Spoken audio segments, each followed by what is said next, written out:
பிதாவுடைய நீங்க தேவன் ஒரு ஃபார்மேட் வச்சிருக்கிறாருங்க. வேதாகமத்தில் அறிவிக்கப்பட்ட 1187 தீர்க்க தரிசனங்களுமே பழைய ஏற்பாட்டில் உரைக்கப்பட்டது. அவை நிறைவேறும் காலம்தான் கிருபையின் காலம். அப்ப கிருபையின் காலத்தின் இறுதியிலங்க நிறைவேற போற எழுதா வார்த்தை சார்ந்த அந்த தீர்க்க தரிசனம். ஏன்னா எஸ்ஐயா 46:10 அந்தத்தில் நடப்ப வேலை ஆதியவர் அறிவிக்கிறேன்னு அறிவிச்சிட்டார். இன்னும் செய்யப்படாத வேலை என்ன எஸ்ஐயா அறிவிச்சவரு யோவான்ட்ட சொல்றார். திவ்யவாச யோவான்ட்ட இனி சம்பவிக்க வேண்டிய எழுதுன்னு சொல்றார். அந்த திட்டத்தை ஒரு ஃபார்மேட்டை பாருங்க. வெளிப்படுத்த 1:1 வாசிங்களேன். பிதா குமாரன் இயேசுவுக்கு ஒப்புவித்ததும் இயேசுவாகிய தந்தையை அவருடைய தூதனாகிய காபிரியலுக்கு ஒப்புவித்ததும் காபிரியேல் திவ்யவாச யோவானுக்கு ஒப்புவித்ததுமாகிய தீர்க்கதரிசன வாசிய சீக்கிரத்தில் சம்பவிக்க வேண்டியவைகளை தம்முடைய ஊழியக்காரருக்கு காண்பிக்கும் பொருட்டு தேவன் இயேசு கிறிஸ்துக்கு ஒப்புவித்ததும் இவர் தம்முடைய தூதனை அனுப்பி தம்முடைய ஊழியக்காரனாகிய யோவானுக்கு வெளிப்படுத்தினதுமான விசேஷம். பாருங்க, கிராஜுவலியா பிதாகிட்ட இருந்தது குமாரனுக்கு ஒப்படைக்கப்படுது. ஏன் பிதாவே காபிரியட் சொல்லலாம்ல? பிதாவே திவ்யவாச சிங்காசனத்துக்கு முன்பாகத்தானே திவ்யவாச யோவான் கிடக்கிறாரு. அப்படியே சொல்லாமே, எழுத அப்படின்னு சொல்லலாமே. ஏன் குமாரன் சொல்லி குமாரன் காபிரியல் சொல்லி காபிரியல் ஏன் யோவான் சொல்லணும்? ஒரு ஃபார்மேட். அப்ப அந்தத்தில் நடப்பிக்க தீர்மானிக்கப்பட்ட சகல தேவ திட்டம், சித்தம், தீர்மானம் அனைத்தும் யாருக்கு கடைசியில் வெளியேறமாக்குகிறார்? இந்த ரட்சணிய நாளில் வெளிப்பட திட்டமிட்ட அந்த ரட்சிப்பை தேவனாய கர்த்தர் அவருடைய பரிசுத்த ஆவியானவர் அவருடைய தீர்க்கதரிசிகளில் இருந்து அவர் வெளிப்படுத்துகிறார். தன்னுடைய அப்போஸ்தலரில் இருந்து அதை வெளிப்படுத்துகிறார். என்றா அந்த கடைசி கால திட்டம் அவரை ஆராதிக்கிறவர்கள் வெளிப்படை 21:3 பேஸ் பண்ணி நான் அவருடைய தேவனாயிருப்பேன், அவர்கள் என் ஜனங்களாயிருப்பார்கள். அவர் கூடி ஆராதிக்கிற ஸ்தலம் தேவனுடைய வாசஸ்தலமாயிருக்கு. இந்த சத்தியத்தை எல்லாம் தேவன் எசையா 25:8 சொல்றாரு. நான் அவன் நடுவே தங்கியிருக்க முடியும் ஒரு வாசல் உண்டு பண்ணுவாயின்னு சொல்றாரு. உண்டு மன்னாருதான் ஆசிரியக்கூடாத. ஆனா தேவன் அங்கு முடிவு பறிந்தவன் கானான் சென்றடைகிற வரைக்கும் அந்த ஆசீர்வாதத்தை இருந்தாரா? இவருடைய கீழ்ப்படியாமை நியாய தீர்ப்பு தான் கொடுத்தார். அதன் பிறகு பேதுருவை கொண்டு சபையை எழுப்பின்னு சொன்னாரு. சாத்தான் யார் சொன்ன? பேதுருக்கு சொன்னாருங்க. மத்திய 16:18 இந்த கல்வியின சபையை கட்டுவேன், பாதாளை மேற்கொள்ள மாட்டாது. பேரை கொண்டு எழுப்பின ஆதி திருச்சபையை சாத்தான மேற்கொண்டதா? ஜெயிச்சதா? இல்லை. அதன் பிறகு கிருபையின் காலத்தை அதை அணுகிற காலத்துல எந்த சபையும் மறுமடைய முடியலையே. இவன் ஒரு அப்போஸ்தலனாய் பவுல் தான் சொல்றாரு. 2 Corinthians 12:1 14 வருஷத்துக்கு முன்பாக ஒரு பரிசுத்தவானை அறிவேன். அவன் 3ஆம் வானத்துக்கு எடுத்துக்கொள்ளப்பட்டார். அவர் மனுஷர் பேசப்படக்கூடாத பாஷை பேச கேட்டான். அவன் பரதீசுக்கு எடுத்துக்கொள்ளப்பட்டான். நான் அப்போஸ்தலன் சொல்லுகிறான். அப்படி என்றால் அணுகிற காலத்திலே சாத்தானை தோற்கடித்து அவனை சாம்பலாக்கின என்றால் பாதாளமே மேற்கொள்ள மாட்டாது. அப்படின்னா பாதாளத்தை ஜெயிக்கணும். பாதாள அறிவு சாத்தன் ஜெயிக்கணும். அதான் சபையெழுப்பு நோக்கம். முடிஞ்சதா? இல்லையே. ஆனா அதற்கென்ற தீர்மானம் தேவன் எவர்களை கொண்டு அந்த வேலையை செய்து முடிக்க தீர்மானித்தாரோ, ஆனா அவர் சொன்னதை மாறாதது.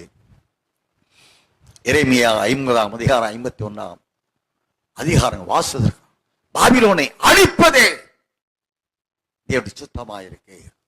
அவருடைய சாம்பலாக்குவதே தேவனுடைய சித்தமா இருக்கு. இசைக்கியாவை கொண்டு சொல்லுகிறார் 28:18 உன்னை சாம்பலாக்கும்படி பற்றிய அக்னி உன்னை எழும்ப, இப்படி எல்லாம் சொல்லுகிறார் ஆண்டவர். முடிவான காலத்திற்கென்று தேவன் வைத்திருக்கிறார் என்றால் அதை ஆவிக்குரிய மண்டலத்துக்கு அறிவிக்கும்படி தேவன் எவர்களை முன் அறிவித்து இருக்கிறாரோ, அறிந்தபடி அழைத்து அறிவிக்க சித்தம் கொள்கிறாரோ அவர்கள் வசனத்தை கொண்டுதான் அந்த அந்தத்தில் நடப்பிக்கப்பட போகிற தேவ சித்தத்தை வசனத்தை கொண்டுதான் அறிவிக்கணும். வெளிப்படுத்தி சேஷ்ட திவ்யவாசன் யோவான் எழுதுகிறார் என்றால் அப்பா காண்பித்ததை அல்லது காபிரியல் தூதன் காண்பித்ததை தான் எழுதி வச்சிருக்கிறார் வெளிப்படுத்தி விசேஷத்துல. அவர் சொந்தமா ஒண்ணு எழுதல. அப்போ 9:4 ஒரு போதித்தால் திருவசனத்தை கொண்டு போதிக்க. அதுபோல சபையில் உள்ள கர்த்தருடைய பிள்ளைகள், பரிசுத்தமான ஊழியர்கள், ஒருவோடு நீ பேசுறீங்கன்னா வசனத்தை கொண்டுதான் நீ பேசணும். சொந்த கதை, ஊர் கதை, உள்ள கதையெல்லாம் பேசக்கூடாது.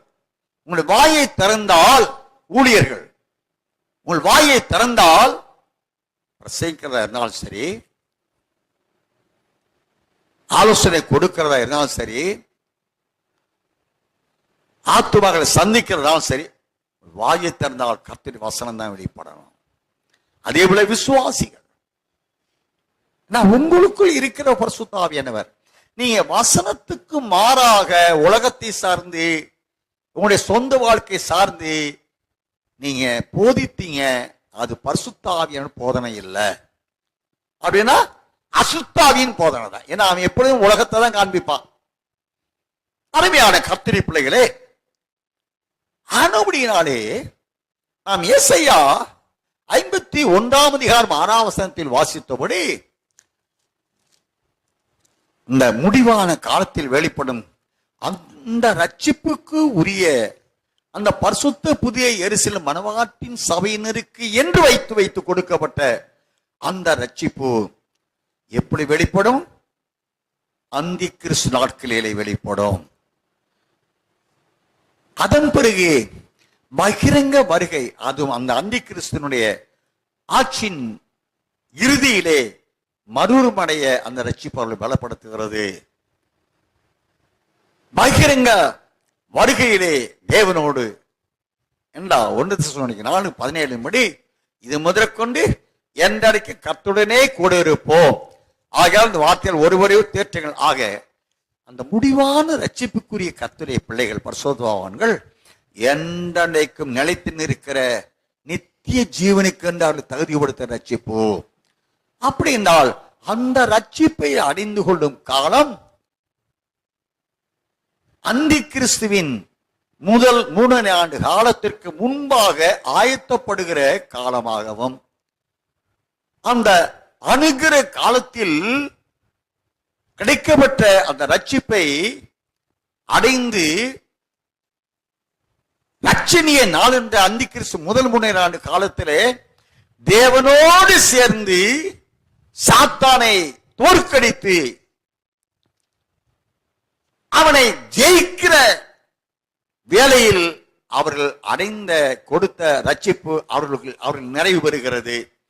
நிறைவு பெற்ற அந்த பரிசுத்த ஆசாரிய ராஜரீக கூட்டம் என்றைக்கும் நித்தியத்தில் அவரோடு வாழ அந்த ரட்சிப்பு அவர்களை தகுதிப்படுத்துகிறது. ஆனபடியால் அநேக வசனங்கள் உண்டு, சாமியை கடந்து போயிற்று. அதனால் சத்துவத்தை கேட்கிற ஆவிக்குரிய மண்டலமே, முடிவான ரட்சிப்பு என்றால் ஏதோ என்று அல்ல. நீங்கள் நித்தியத்தில் நேசரோடு சிங்காசனத்தில் அமர்ந்த அவருடைய ஆளுகை, நாமம், மகிமை, சாயல், ஜீவன், ஆன்மா, அவருடைய எலும்புக்கு எலும்பு,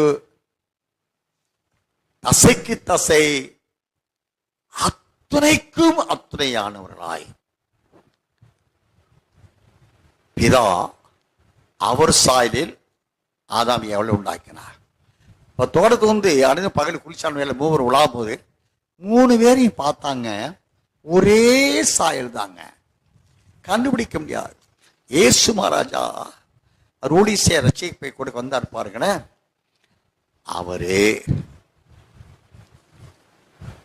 அவருடைய ஊழியத்தை அவர் பின் செய்ய அழைக்கப்பட்ட 12 சீசர்கள், அவர் அப்போஸ்தலர்கள். மொத்தம் சீசர்கள் 12 பேர், ஏசப்பா 13 பேருங்க. ஒரே தோற்றம் தாங்க, ஒரே சாயல் தான். அதனாலதான் இயேசு யார் என்பதை கெத்செமனே தோட்டத்தில் காட்டி கொடுப்பதற்கு ஒரு காட்டி கொடுக்கிறவன் தேவை பிரதான ஆசாரியர்களுக்கு. அதுக்காக 30 காசை கொடுத்தான். இயேசு யார் என்பதை காட்டி கொடுக்கும்படி இவனை அழைத்து, இவன் சொன்னா காட்டி கொடுக்க, அது கூடி 30 காசு கொடுங்க. அப்போ அது மனிதன் சிருஷ்டித்தது அவர் சாயிரம். அவர் ஓடிசை அழைக்கப்பட்ட அப்போஸ்தலர்கள் அவன் காட்டி கொடுத்து சென்றுட்டான் ஆண்டு கொண்டு ஸ்காரியோத்து. அவங்க சம்பவங்க கொடைக்கானல ஒரு சிலானது வந்தவர், கண்டியிலிருந்து வந்தவர், அவர் ஆவி தாக்கி வந்ததுங்க. அவர் விடுதலை ஆகிறதுக்காக வந்தார். ஏற்கனவே சொன்ன ஞாபகம் எனக்கு இருக்குங்க. அவர் சொன்ன வார்த்தை, நீ யார்? அவள் நான் அடிமை கேட்ட காரணம், அவன் கடுமையான முரட்டாட்டமான ஆள். ஆக்சுவலாக சரீரத்தில் முரட்டாட்டமான ஆளுங்க. அவன் என்ன சொன்னா, நான் புதையல்ல இருந்தேன், நான் உழுகும் போது உள்ளுக்க புதையல் கலப்பில் தட்டிச்சு அதை எடுக்கிறதுக்காக நான் பலி செலுத்தினேன், அந்த ஆவி என்னை தாக்கிருச்சு. அந்த சாத்தா சொல்றான், இவன் ஏன் ஆளு அப்படி பல காரியம் சொல்லி யாரையும் நான் வாழ விட மாட்டேன், ஏசு ஏற்றுக்கொள்ள ஒருத்தரை விட மாட்டேன். அதன் வருங்க ஒரு பாஸ்டர், அவர் பேரு யுவா சாமுவேல், அவருக்கு இதே ஆவிங்க. அந்த ஆவி அவருடைய மனைவி என் கூட ஒர்க் பண்ணவங்க, ரூபி டீச்சர். அந்த சாருக்கு கொண்டு வந்தாங்க. செபிக்கும் போது அந்த சாரம் ஊட்டி எடுத்துங்க, அந்த மனுஷனுடைய நாக்கு பார்த்து போல தொங்குதுங்க, ரத்தம் அப்படியே சொட்டு வடியுது, கடிச்சு நாக்க கடிச்சு. கடைசியில் ஆவியானவர் அவனை ஒரு பாதியை ரிலீஃப் கொடுத்து எழுப்பி, நீ யார்? அது சொன்னா, நான் ஸ்காரியோத்து அப்படி சொன்னா. அருமையான கர்த்தருடைய பிள்ளைகளே, ஸ்காரியோத்துனா எந்த ஸ்காரி? ஏன்னா அநேக ஸ்காரியோத்து இருக்கிறாங்க வேதத்தில். இயேசுன்னு முன்னாடி பலர்லாம் வெளிப்பட்டாங்க, அவனை கள்ளர்கள், கள்ள தீர்க்கதரிசிகள். அப்பா என்ன சொன்னா, நான் என்ன செய்கிறேன்? அப்போ பல காரியம் சொன்னான். அதெல்லாம் இப்போ நமக்கு தேவையில்லை, டைம் ஆச்சு. அவன் சொன்ன வார்த்தைங்க, இப்போ நீ என்ன செஞ்சிட்டு இருக்க அப்படி கேட்டாங்க. சொன்ன வார்த்தை, நான் வான மண்டலத்தில் பொல்லாத ஆவிகள் சேனை இருக்கு பாருங்க, அதுக்கு நான் தான் தலைவன். என் வேலை என்னன்னு தெரியுமா? நைட்டு 12 மணிக்கு யாரெல்லாம் ஜெபிக்கிறாங்க இயேசு நோக்கி, அவர்களை தடுப்பது, அவர்களுக்கு உறக்கத்தை போடுறது, அவளுக்கு கள்ள சொப்பனத்தை போடுறது, இப்படி அடுக்கிட்டே போறாங்க அவனு வேலைய. சொல்லிட்டு கடைசியில அடியான்னு கேட்டேன், சரி இவ்வளவுலாம் ஏசப்பாவுக்கு விரோதமா, ஏசப்பா பிள்ளைகளுக்கு நீ விரோதமாக செய்து கொண்டிருக்க சொல்றியே, அவர் உனக்கு என்ன தீமை செய்தார்? அவர் உனக்கு என்ன தீமை செய்தார்? அது சொல்றாங்க. அவன் நெஞ்சில் கை வச்சுட்டு, என் இயேசு அன்புள்ளவர், என் இயேசு அன்புள்ளவர், என் இயேசு என்னை காட்டி கொடுக்கல, அவர் தப்பிச்சுக்குவாரே. நமக்கு ஊழியத்துக்கு பணம் 30 வெள்ளிக்காசு கிடைச்சுன்னு தான் காட்டி கொடுத்தேன். ஆனா அவன் சொன்ன வார்த்தை ஃபைனல் வேர்டுங்க, கேபாவை ஆண்டவர் மன்னிச்சாரு, என்னை அவர் மன்னிக்கல. நானும் கேபா ஒன்னாத்தம், கேபான யாருங்க? பேதுரு. நானும் கேபா ஒன்னாத்தோபை நின்று மன்னிப்பு கேட்டோம். அவருடைய இயேசுடைய கையில கட்டி கயிறை அவுத்து அந்த ரோம போர்சை எரிஞ்சான். அந்த கயிறு என் கையில வந்து விழுந்துச்சு.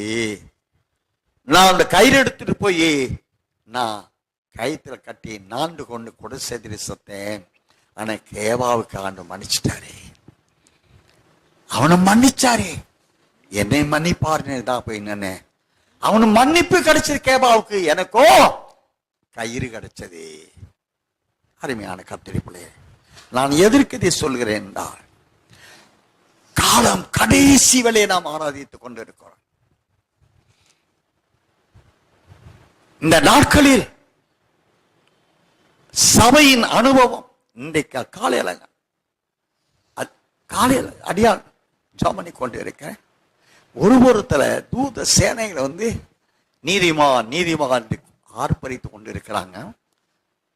இன்னொரு சைட்லங்க சாசுமே பாம்பாக வந்து ஆடிக்கிட்டு இருக்கு. ஆடலாம் இல்லை அப்படின்னு நான் தலையை பிடிச்சு அடிச்சு கொல்றதுக்காக முயற்சி பண்ணி ஓடி போயிட்டேன். நான் எதுக்கு எல்லாம் சொல்லுகிறேன்னு சொன்னா, கதையில நடந்த சம்பவம். கர்த்தருடைய பிள்ளைகளே, தேவன் சபைக்கும் சத்தியத்துக்கும் தேவனுடைய பரிசுத்தவான்களுக்கும் விரோதமாய் எழும்பி செயல்படும் காலமாய் இருக்கு.